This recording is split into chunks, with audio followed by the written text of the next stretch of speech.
Okay, so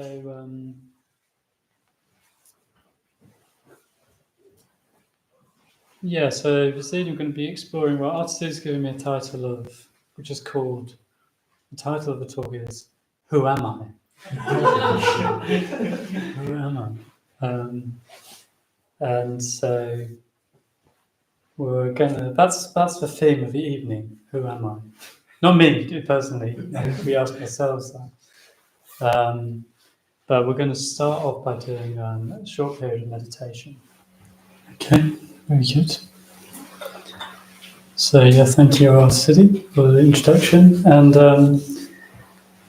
so tonight I'm sort of talking about, what I was planning on talking about is a bit like what our City was talking about, but the theme is sort of human development, I guess, isn't it? Buddhist sort of approach to or thinking around human development. And one way you could think about Buddhist practice in terms of human development is trying to become more and more of a true individual, or a genuine individual. So that's sort of one we're going to try and talk about. What does it mean to really be a true individual? And I don't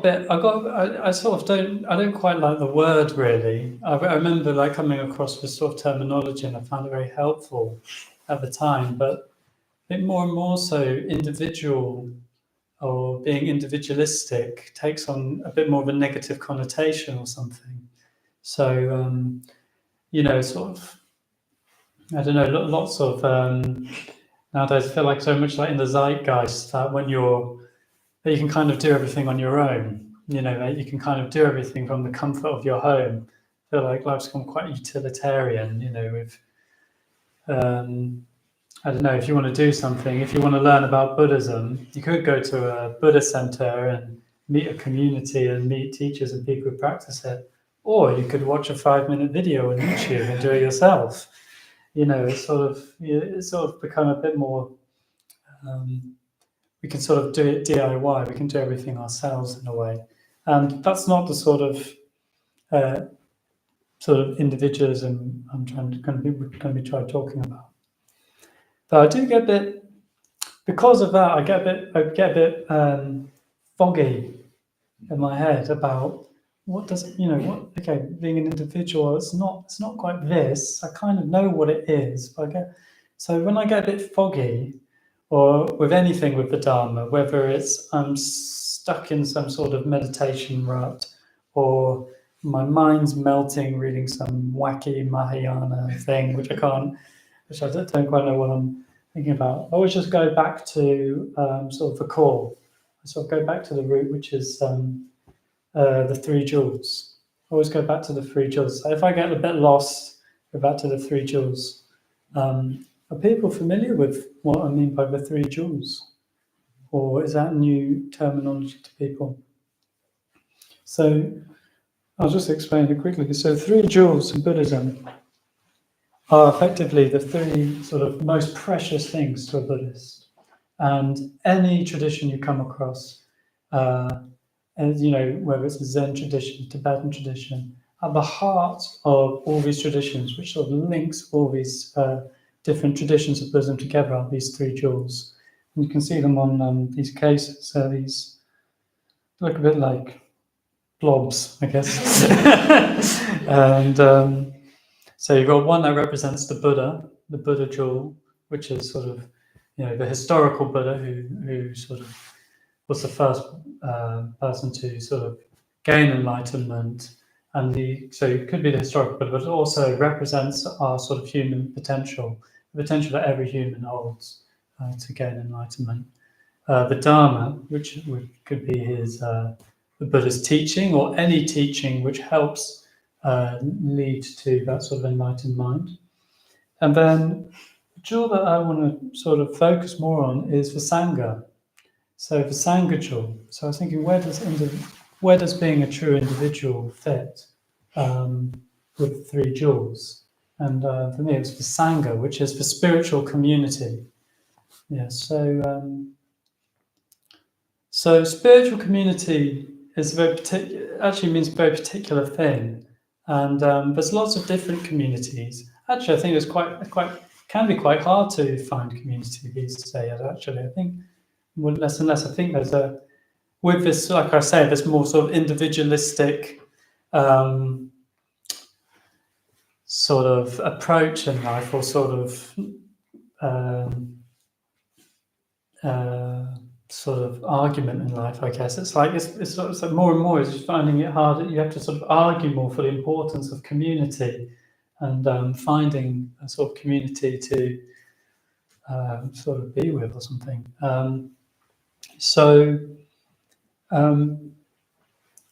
But spiritual community is a very particular kind of community, and it was nice what Arthur Siddhi was saying before that. I'm whatever situation I'm in, I'm always the same in a good way. With the same old stories.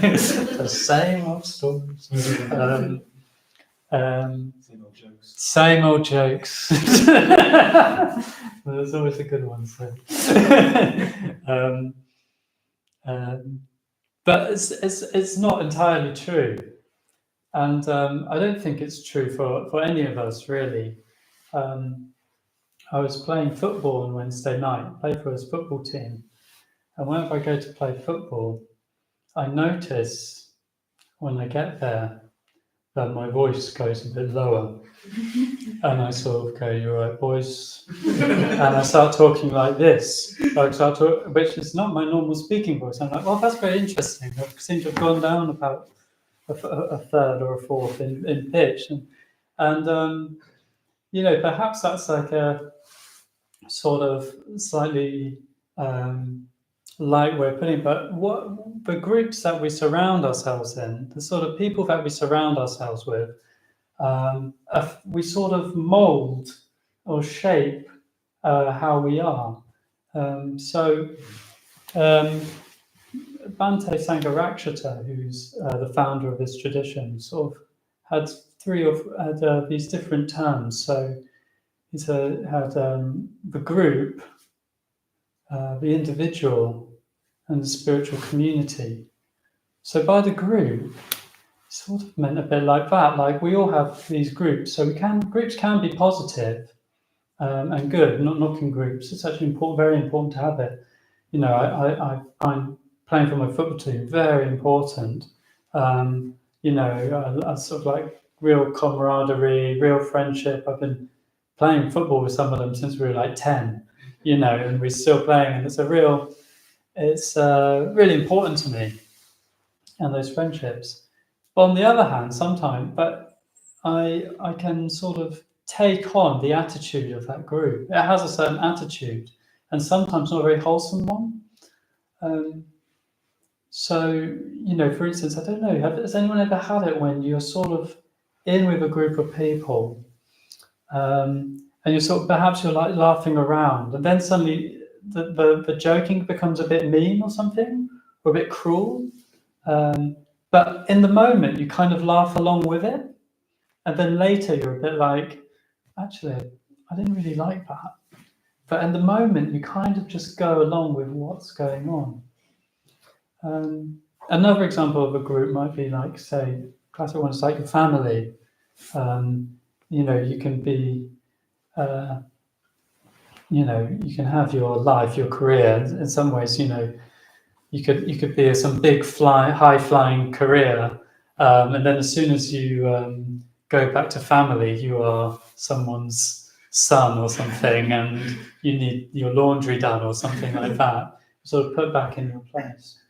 So I wonder if we could just go in pairs and just turn to someone next to you and see if that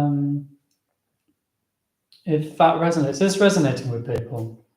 People sort of recognizing. So I was wondering if you could just talk in pairs, whether you can recognize any kind of group. So it's any kind of social group, really. Any kind of social group you're part of, which sort of influences you. And I want you to think and how you relate to it in one way. So there's two ways you can relate to groups. One way is you can conform. and sort of take on the attitude of the group. So I think I tend to, when I go with my football team, the danger is I just conform to whatever is going on in that group. I change a bit how I am to fit in with that group. The other way is to be sort of react to the group and be more of what Sangharakshita terms an individualist. So not individual, but an individualist, which is when you kind of try and do the opposite of what the group's doing. It's like you want to stand out in the group, if you see what I mean. So when I was studying music, when I was at music college, I was always trying to stand out and like do something, even if it sounded awful. You know what I mean? Regardless of whether the music sounded good, it was like trying to find some way of standing out and being different, and sort of holding that as a badge. Like, oh gosh, everyone's playing all this functional harmony. Well, I'm really into this dissonant stuff. And actually, I wasn't, but I was trying to find sort of my standing in the group. So maybe if we could get to pairs and just think about, just whether you can think any groups come to mind, we're all part of them.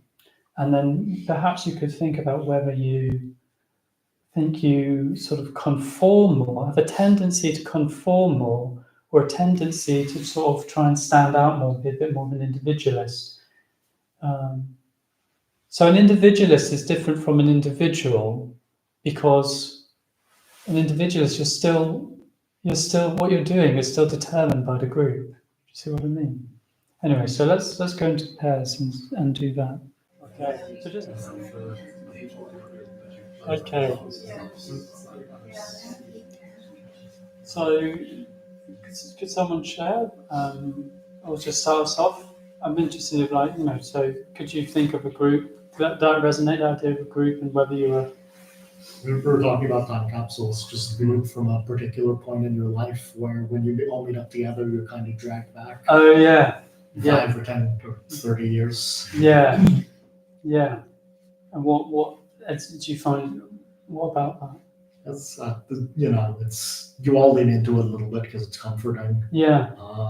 We were commiserating about like meeting up with old university friends. Yeah. And how there's like a little bit of pretending to be freshers with substance abuse issues, but also enough of the real world bleeds in that you can't really hold on to it. Yeah. Fun with groups like that. It's like you can. I don't know. Sometimes it can be. I find long-term friendships, on one hand, can be really, really wonderful in a way because people know you very deeply. Mm-hmm. Sometimes we can sort of get, and I find it actually sometimes quite surprising, like how deep. I remember when I was getting more involved with the Dharma, and I decided to move into the Buddhist Centre in London. I was still a student at the time, and I talked to my friends then. I was like, God, how am I going to explain this to my friends? I'm moving into this like Buddhist community, and I said to him, yes, I know this is really a bit weird thing to be doing, but this is what I'm doing. I know it's really weird and a bit unexpected. And my friends just sat there, this is exactly the sort of thing we'd expect you to do. And it's actually sometimes we're much more predictable than we think we are, don't we? But also the other side is that sometimes it's like you're kind of clinging on to that old way of being, and it's like you want to go. I sometimes find it quite painful. So you sort of do that painful, and you go back from where you are and try and sort of reminisce, and it sort of becomes a lot of reminiscing, and it sort of becomes a bit more and more a bit old. Great, thanks for that, Jacob. Thanks. Any more? Perhaps if people could spot that conformist or individualist tendency as well.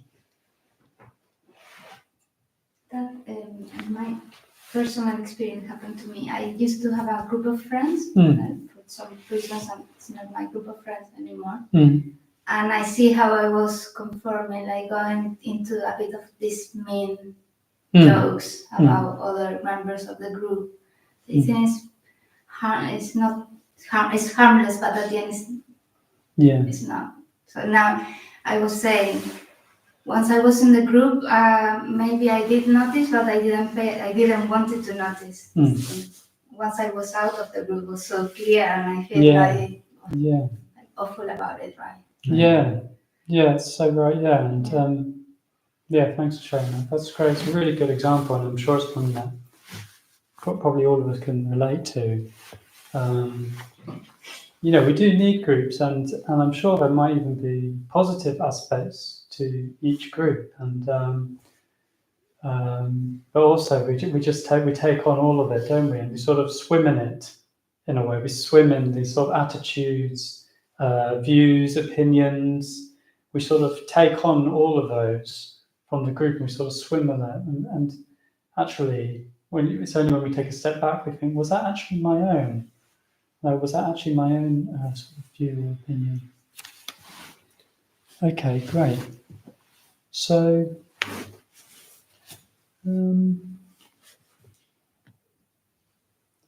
I think so. There's the sort of one aspect. So that's a group, and sort of we're all sort of group animals, and we're sort of pack animals, and we can either sort of conform to a group and, like say, sort of take on the sort of views and opinions and things, or we can. But to be a sort of individual, it's sort of like it's more to be like having your own sort of to feel for your own what you find sort of meaningful and your own sort of values, I guess, and living more and more from that.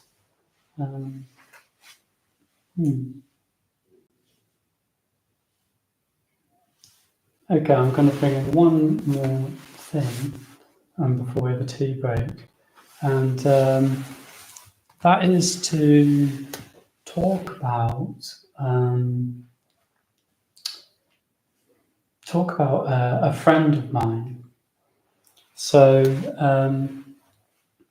that friend, well, he's a friend now, but he's more like an important figure in my life. So it's more like an important figure in my life, and that was my saxophone teacher when I was growing up. So my saxophone teacher. So when I was younger, I just randomly got very, very into the saxophone, and I had this teacher who lived in Cambridge, and he sort of had this sort of mythic kind of feel to him. I was a teenager. He was sort of like the only jazz saxophone player in Cambridge, sort of thing. And so from when I was a teenager, about 13, 14, I would once a week get to cycle into Cambridge. I lived in Great Shelford. There's any Shelford people now. I lived in Great Shelford. Cycle into Cambridge, Blinko Grove, and get to have my sort of 2 hours with Alex. And Alex was, well, growing up, I guess he was like my idol. He was my complete idol. And because all I wanted to do was play saxophone and learn about jazz, and he knew how to play saxophone and knew about jazz. So for me, he had everything sorted. And I sort of idolized Alex. And he's just been a very important figure in my life, because he really, what he's done is he really took me on. So it was a bit like a two-way relationship, if you see what I mean. Like, I really idolized him, and he saw this young man, boy, I guess, teenager, who was really, really sort of inspired by music and saxophone, and he just saw that and really wanted to encourage it. So he really, in hindsight, looking back, he put a lot of time into me and a lot of care. And he was someone who he really had my best interests at heart. So it wasn't just like music. Eventually, it was like, he'd always like lend me books, like to read. He thought were good books. After that, it wasn't more than just like, we'll have a lesson and then you go. It would be like, come around for dinner, we'll have a lesson, drive into into town, go to hot numbers, listen to some music, play some music in hot numbers. Really take me on, put some time and care. And also, I've got a lot to thank him for because well, one thing is I play music, and the other thing is I'm a Buddhist, and Alex introduced me to meditation and Buddhism. So he was a real sort of key person in my life in a way. He someone who had my best interest in heart, steered me in direction, and has had a huge influence on my life. And yeah, I wonder if we could. So last bit of pairs. If we go into pairs again, this time if we could talk about someone who's been a sort of key person in our life. Now, this could be a really small thing. Like for me, with Alex, it's been a very long-term thing. We're still friends. He'd say we're mates, but I still hold him in high regard. But someone who is been important in your life. It could be really like even just like quite a small interaction, but someone who has had your best interests at heart. And that's been at the sort of heart of the relationship. Someone who's really sort of seen what is really truly best for you, or not in a sort of patronizing way, like I know what's best for you, sort of thing, but someone who's had your best interests at heart and care, and with great care, sort of taken you on in some way. So I wonder if we could go into pairs again and sort of see if you could think of someone like that and just share that with your partner. Yeah? So someone who's had your best interests at heart in your life. Okay?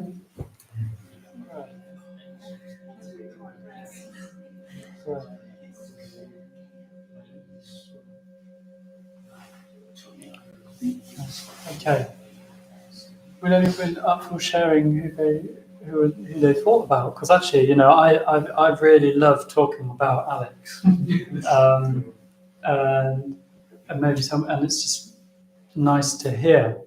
I think sometimes, so maybe someone share just briefly who they brought to mind. Yeah. Yeah, it's actually thanks to her that I'm here tonight. She told me about tonight. But I've known her for sort of current 25 years. And she's been the one consistent person in my life during that time. And every week we video call. I've spent a lot of time abroad and travelling and stuff. But throughout the 25 years, when I left Cambridge, we'd meet, in person. But when I moved away, we carried on video calling every week. So she's known me for that long, and she's very sage. And she was the one who introduced me to Buddhism, and then she became active here.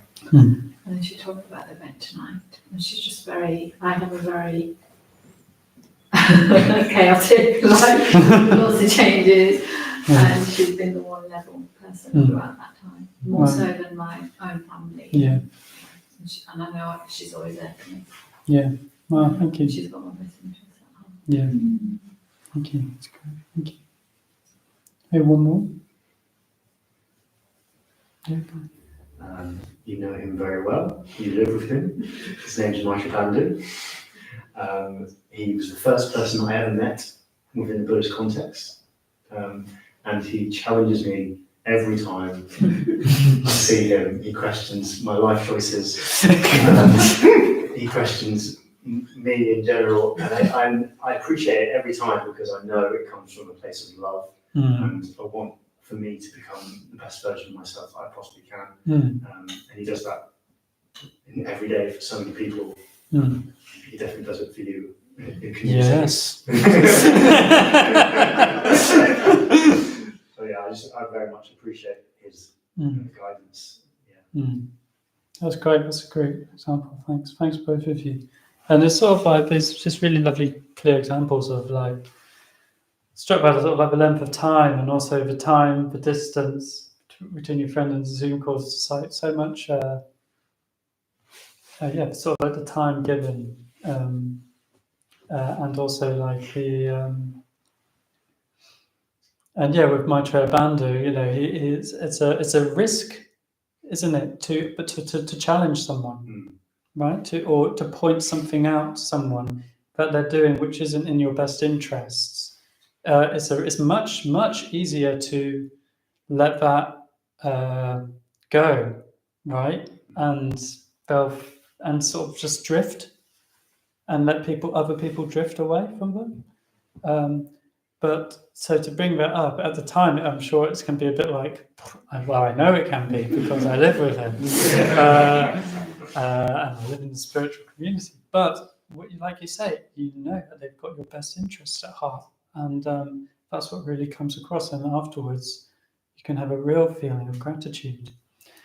And so I think that, you know, just we'll finish for tea break in a minute, but you know, I was talking about we can be in a group, and but a real positive group that we can be in is when we're in a group of people that have our best interests at heart, right? When you sort of like a group of people where you're, you know, people where, I guess with, you know, the Sangha jewel, you know, being one of the most precious things, it's kind of saying like the people that we surround ourselves with are really important, are really, really important. And to have a positive, to surround ourselves with a positive group is to surround ourselves with people who have our best interests at heart.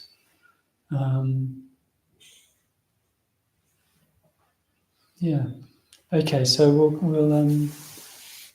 we'll finish there. Thanks for people for sharing.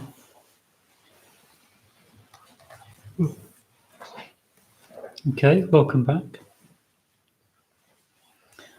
So I guess going back to what we're talking about, we left on talking about sort of two things, sort of like groups, and then sort of friends who have our best interests at heart. And sort of trying to go through to what is the come in.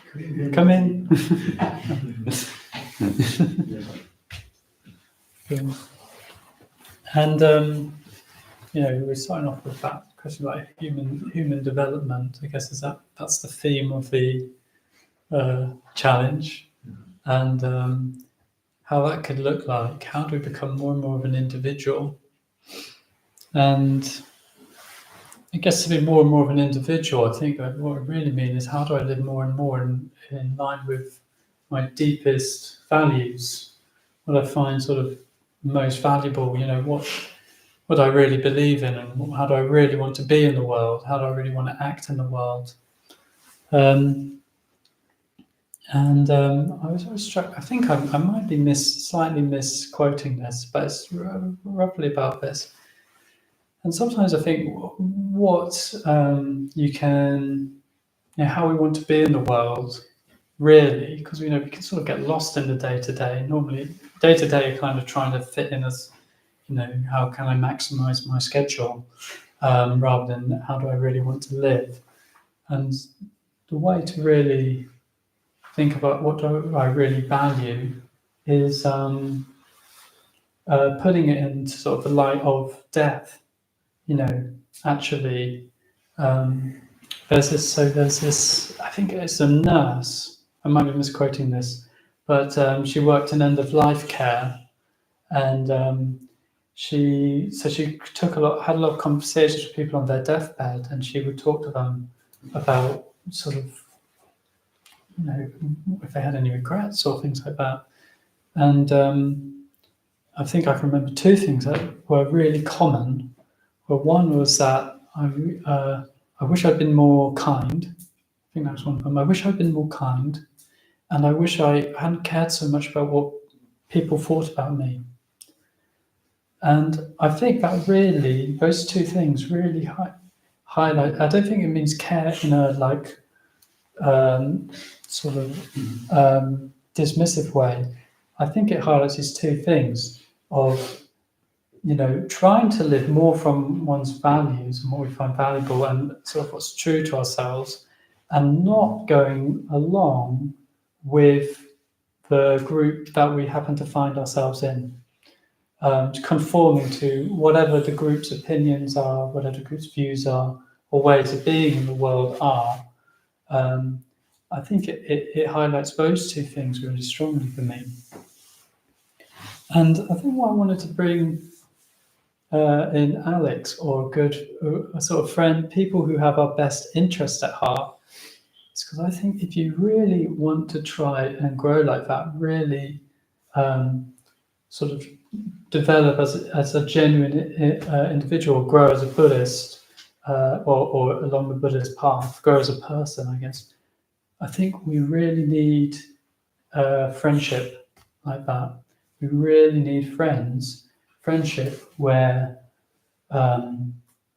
people have got your best interests at heart and know what's important to you, and sort of know that, because it's so easy to lose sight of how we actually want to be, how we want to live.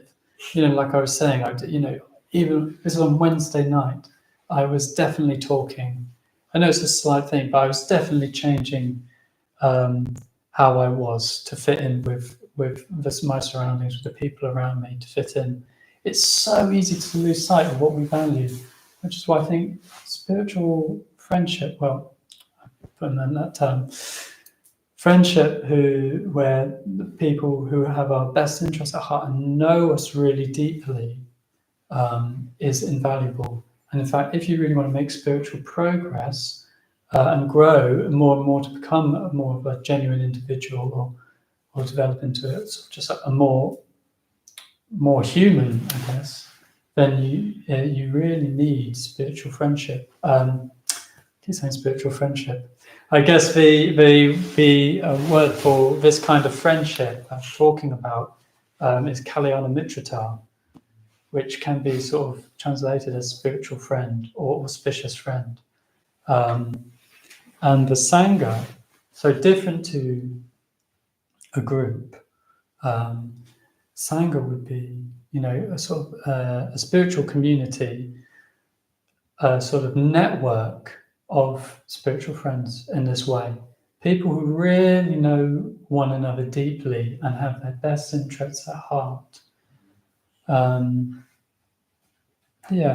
think because also with friendships, with these kinds of friendships, it actually mirrors. If you even wanted to sort of try in the process of getting to know yourself, not let alone trying to stick to your values and keep going deeper, just getting to know yourself.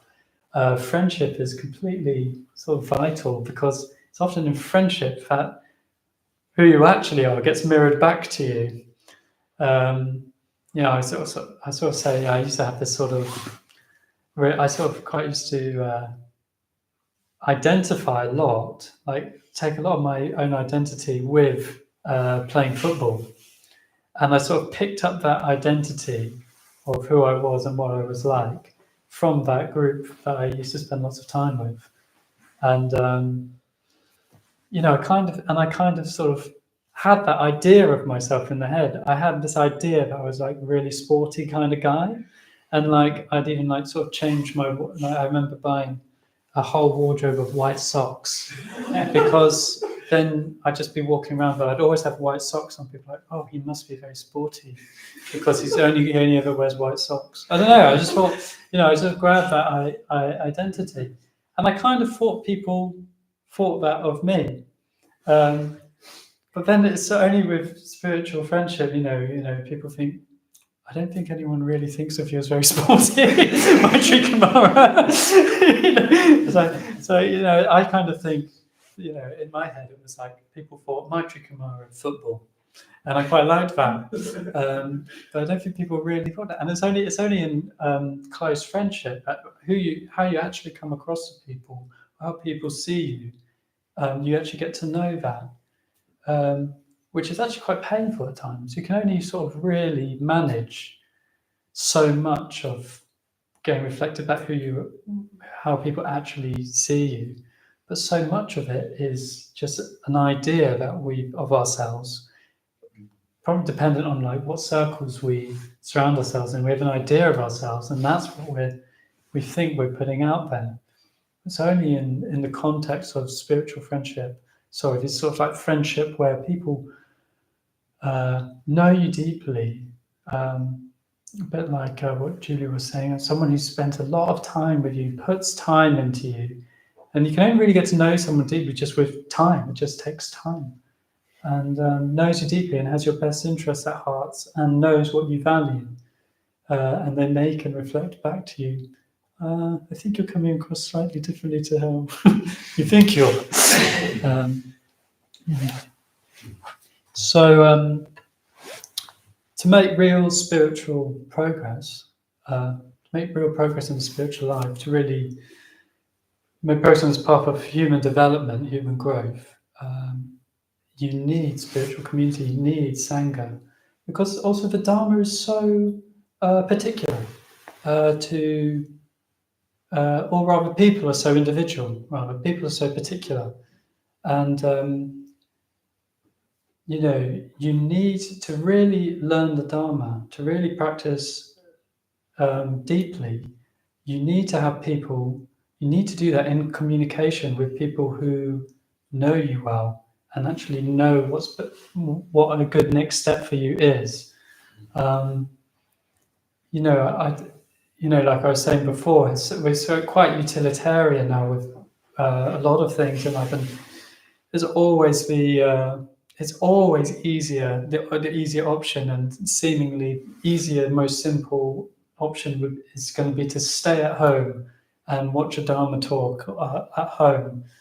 But you can only grow so much from that because it's in communication with, I would say like Kalyana Mitra, spiritual friends, that you can really start to make progress because it's very particular to the individual.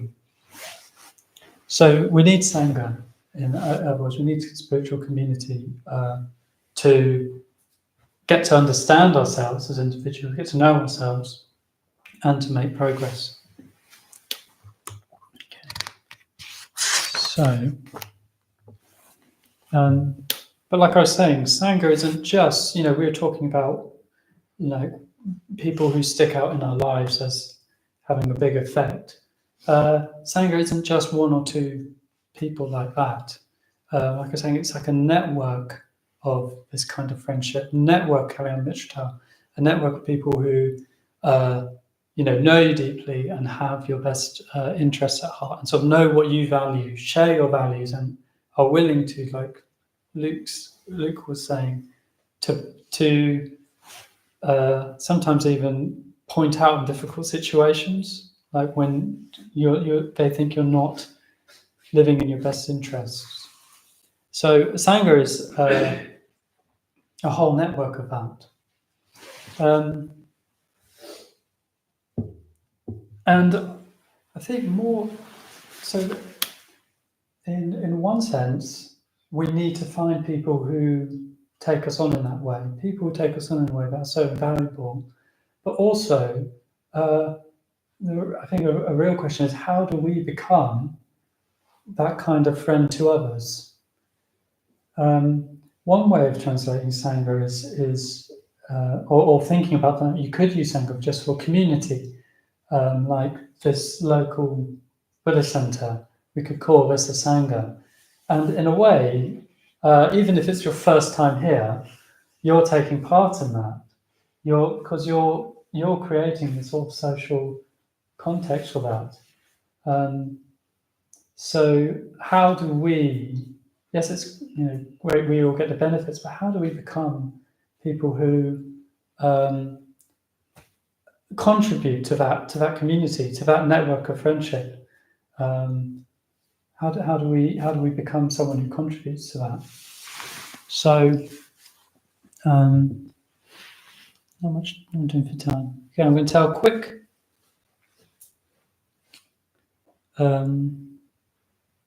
quick story from one of the stories of the Buddha, and he's it's called the Hataka Sutta, and so all the stories of the Buddha, sort of the teachings, all sort of come out of interactions with people. You see what I mean? It's sort of like a there'll be a story and there'll be some sort of interaction, and in that interaction, the Buddha gives the sort of teaching for that person at that time. And so there's this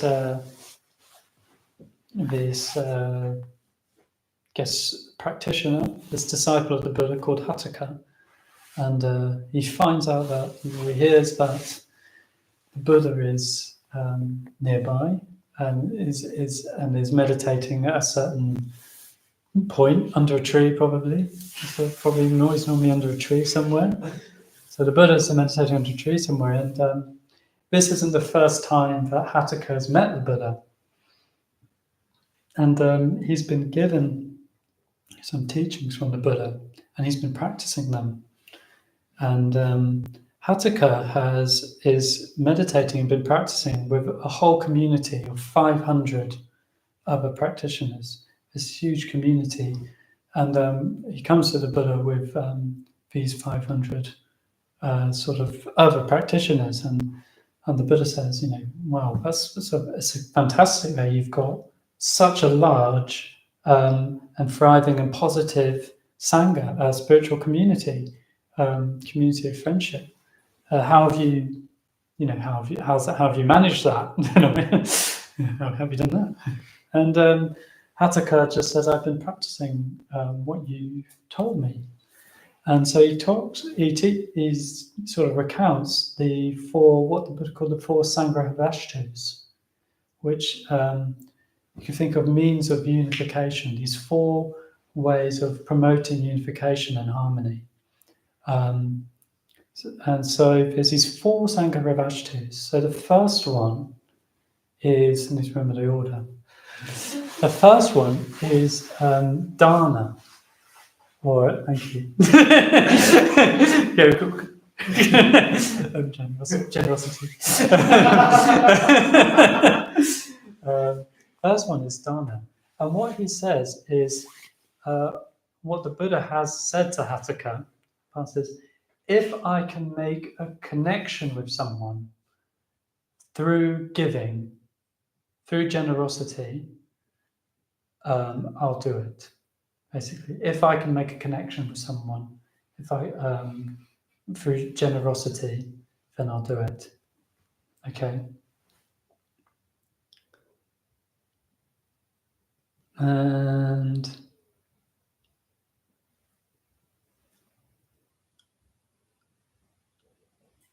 I'll say all of them. I'll say all of them first. And then the second one is priyavadata, which means loving speech or affectionate speech. So if I can make a connection with someone through affectionate speech or kindly, loving speech, then I'll do it, and I'll make that connection. What I really like about this is that I really resonate with that feeling and sometimes of seeing I can make a connection here, and sometimes I don't act on it. Have you ever had that? When you see someone and you have a good impulse, the impulse is to do something kind, maybe do something generous or say something nice, and you withhold it. I think sure we all do it. It's like you have that positive impulse, but so in this situation, if I can make a connection through generosity, then I'll do it. And if I can make a connection through loving speech, then I'll do it. So let's get into pairs, and I just want to discuss. Is that true? Like, isn't your experience like generosity, giving, or loving speech, affectionate speech? Does that ring true? Is that a way of making connection with people? So get in your pairs and just have a minute to discuss. Is that true in our experience? Yeah. Okay.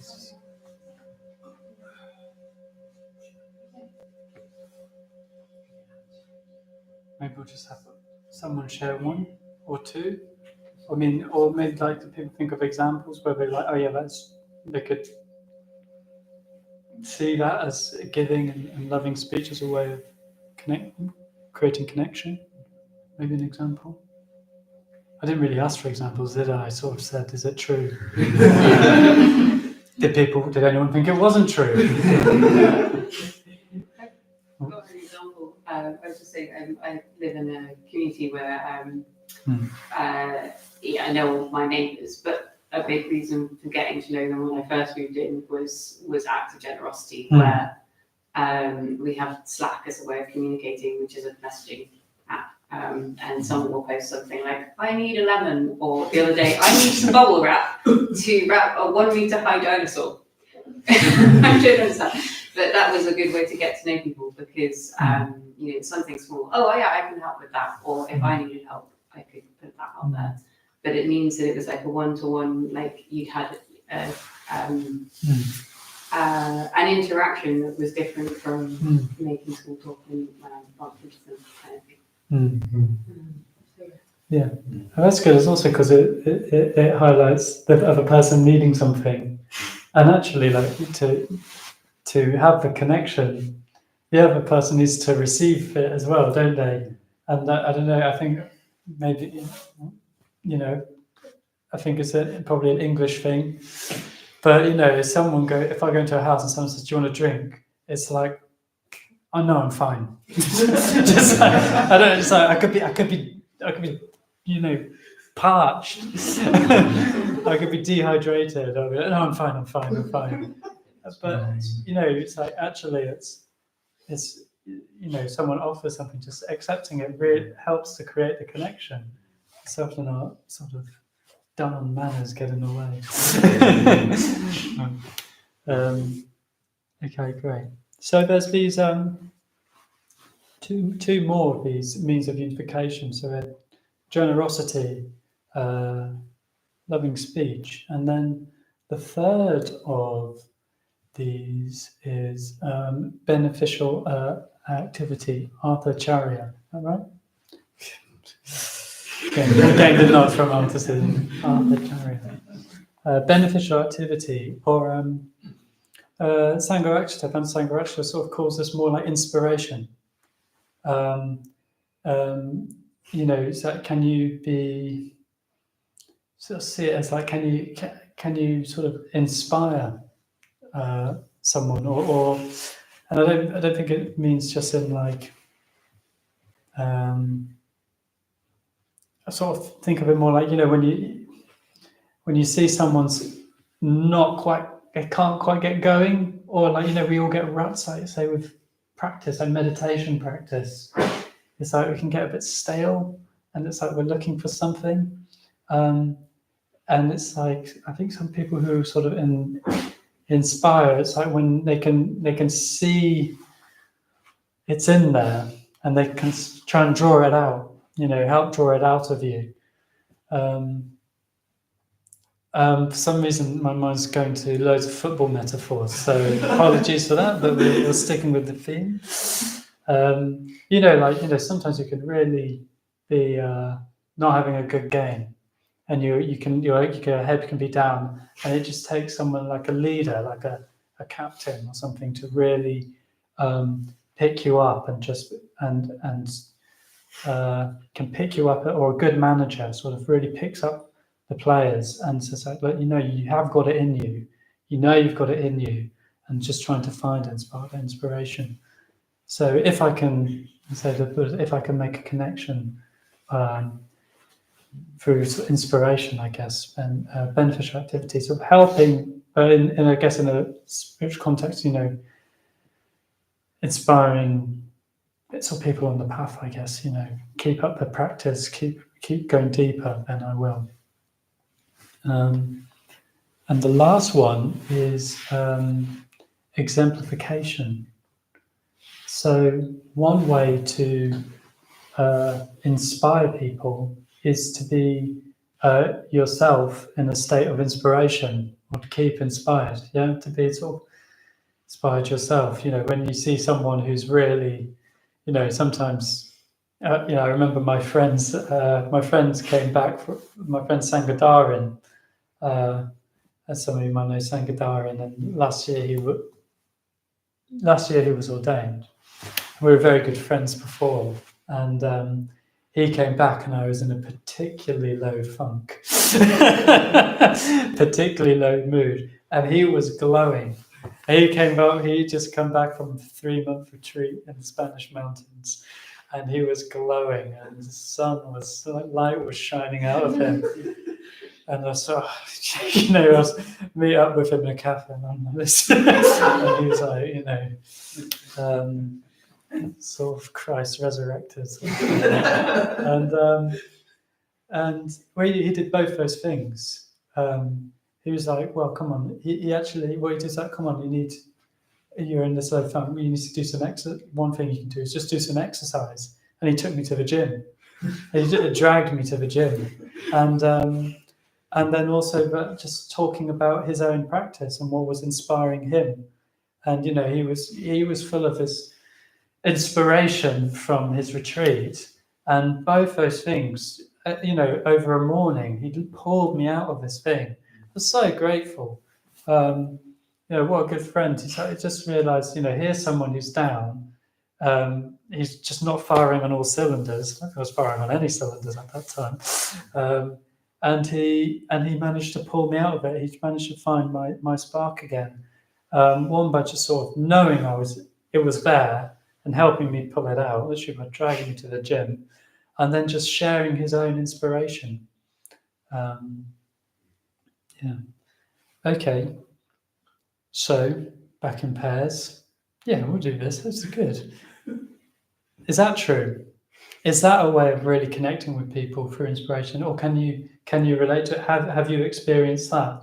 Have you experienced that sort of a connection through someone inspiring you and sparking you off, or feeling inspired by someone embodying something, living something out that you want to see in yourself, or something like that? Okay, let's go back to pairs. Yeah. Okay.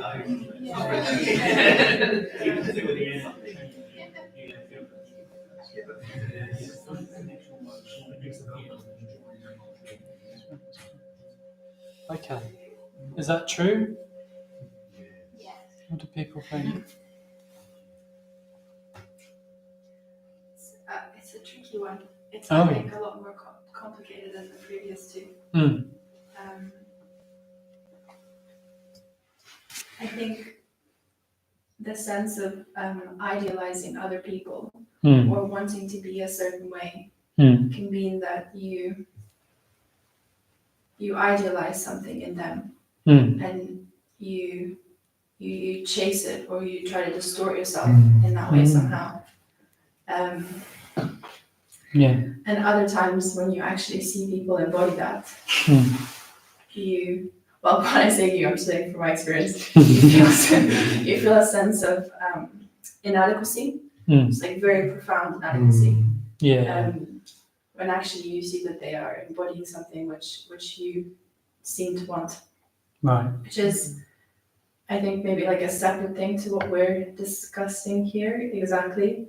But also it's just sometimes when you have very deep and particular existential suffering, it's rare to find people who can reach through and be inspirations for you to kind of want to carry on. Books do this sometimes even better than people. And the other thing was that I think I really enjoy doing this with people. I think it's just so beautiful to see people light up with joy and energy. And I sometimes then, you come into challenges with boundaries and expectations and projections onto you. So I think, these two brought up some difficult emotions in me, and also are not as clear cut, I think, as the previous two. Yeah. Thanks for that. That's so well put, and really because it's when none of it is to be taken on face value. Why I sort of asking you to talk is because It's all to be reflected on. And then as soon as you start to reflect on it, particularly with looking up to people for inspiration, it's actually a very complicated area. You know, I brought to mind my teacher, Alex. I didn't mention in the stories that there was a time where I really didn't like him. It was really, and then I found the relationship complicated at times because for all the reasons you say, it's like you get into comparison. If you really admire someone, you kind of want to be them rather than the best version of yourself. You kind of want to be like that, you know, a bit like, you know, a lemon tree really wanting to be an apple tree. Yeah, so you can take inspiration from how great that tree looks for yourself, but it always have to be, you're always going to be your own shape, but also sort of projection and like, or you know, in this area, I think with you know, tradition, like in some traditions, if you're looking at someone who was, you know, in our tradition, we don't use language, for example, of guru or something like that. We don't use that language like guru or teacher. We use it of spiritual friendship. And but in some traditions, you would hold your guru sort of on a pedestal, but you wouldn't get to know them. You would only see them, say, like in this context. And then you wouldn't get to know them because it can be very confusing or difficult to hold someone in high esteem, and then actually they're also just a person. So it's sort of like quite an interesting area or a difficult area of practice. And maybe I'm going a little bit off from what you were talking about, but I think it's that kind of reflection. Like when you go deeper into these things, deeper into Kalyana Mitrata, it's a really hard practice. So I'm really glad that you brought that in. It's like as soon as you start to reflect deeper into your experience, you're like, actually, it's a challenge as well. So thanks for that. Yeah. Okay. So maybe for the sake of time, we're going to do just another short bit of meditation. But I guess so where we've come from is, you know, I was talking about individuality, or that was what my sort of stimulus for the talk was. And what I came to was, what I wanted to talk about was Sangha, really, because, well, for all those reasons of, you know, what we've talked about, Kalyana Mitrata, that kind of friendship where you really can get to know yourself on a deeper level, what you really value, and people reflecting that back to you and sort of helping remind you of that. But also, it's like, you know, who am I? It's so, I think it's often much better to put our thoughts out towards other people, and like, how am I in relation to other people? And actually, I think that's much more of what we would really think about, like, who am I and who, you know, or how am I? It's like, how am I in the world? You know, those deathbed regrets or reflections really highlight that. Like, I wish I hadn't just conformed in certain ways to things I didn't want to do, and I wish I'd been more kind. How am I in the world? And so to be an individual, I think it's, you know, Sangha is always, we can always think about as other people and how do we create Sangha. And I think, so having those means of unification of mind, in a way, just give us a sense of self-confidence, even in the short run, because it's like, well, this is how I'm going to try and act. I'm going to try and be generous to create connection with people.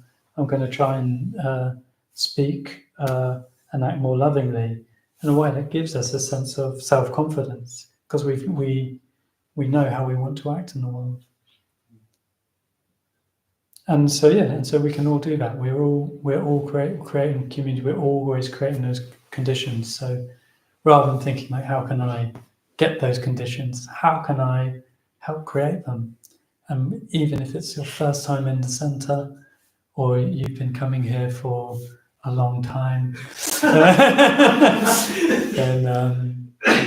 then we can be doing that by those means of unification. Okay. So let's just finish the evening. We're coming towards the end, but let's just finish. We're just going to finish with a short meditation.